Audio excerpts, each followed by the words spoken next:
Good afternoon, everyone. Good afternoon.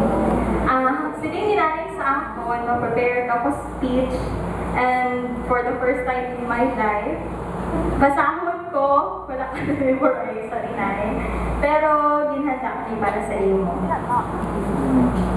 I always remember my mother say that she had never aspired to become a teacher, if not for high heels, stockings, bag, and lipsticks. Those were quite not a high aspiration to have, but I'm definitely sure that in her 30 plus years of being a teacher, she had achieved more than those material and seemingly unimportant things.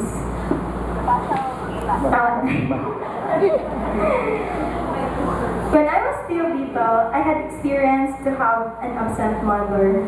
I would not if this is also true to you. Absent in a sense that I would wake up with her already in school and would sleep while she hadn't arrived yet.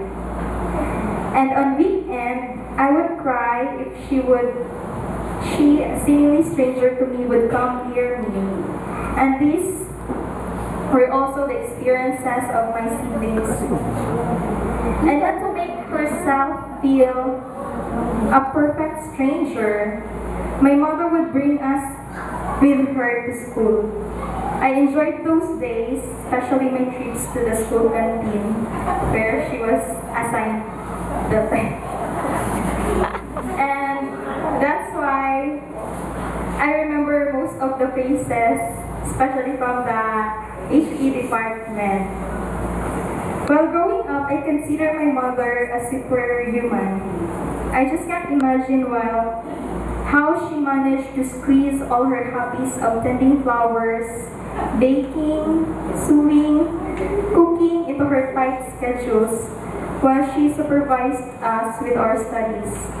I always hear my father tell her to relax with his famous words, "Nanay, hindi ka pala pwede nga the best sa tanan.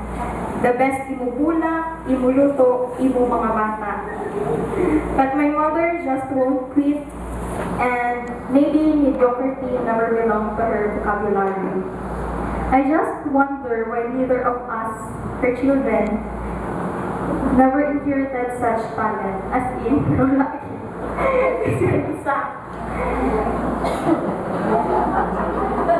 Hindi kami tanong ka pala magluto, manahimik sa bulak, magtahi, ano ba na yun?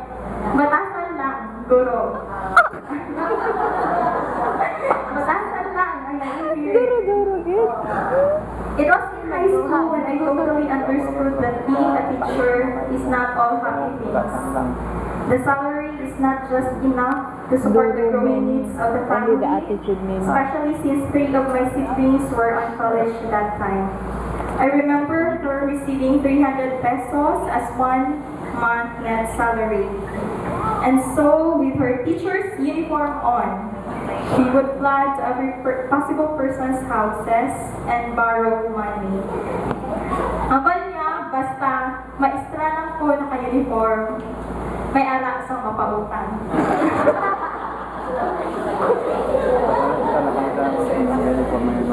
I bet those were her reasons why she did her best in preventing us become teachers like her. But it seemed that fate is stronger than her manipulating skills. And so all of us, once in our lifetime, became teachers. My eldest sister Debbie was an ESL teacher in Thailand for 9 years while she graduated ES Accountancy. My sister Shelo graduated AD English, AD Literature, double major in psychology at UP Visayas, but now she is teaching English as secondary language in Thailand. Sandy graduated in nursing, had been a clinical instructor at NBC before she left for Sierra Leone, Africa.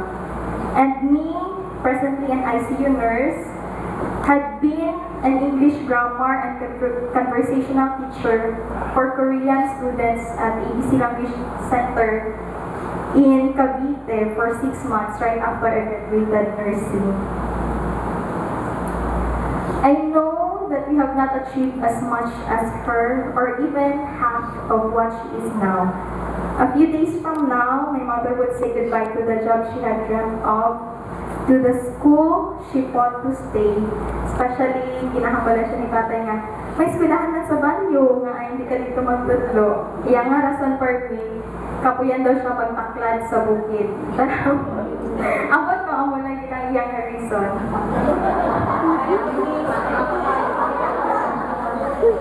But I hope she would not say goodbye to the people she had made friends and shared most of her life with.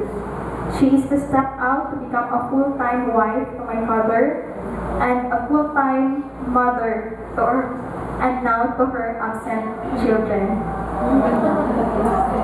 Nine, there is more to life ahead. I want you to know that we are proud of you and thankful to be your daughters.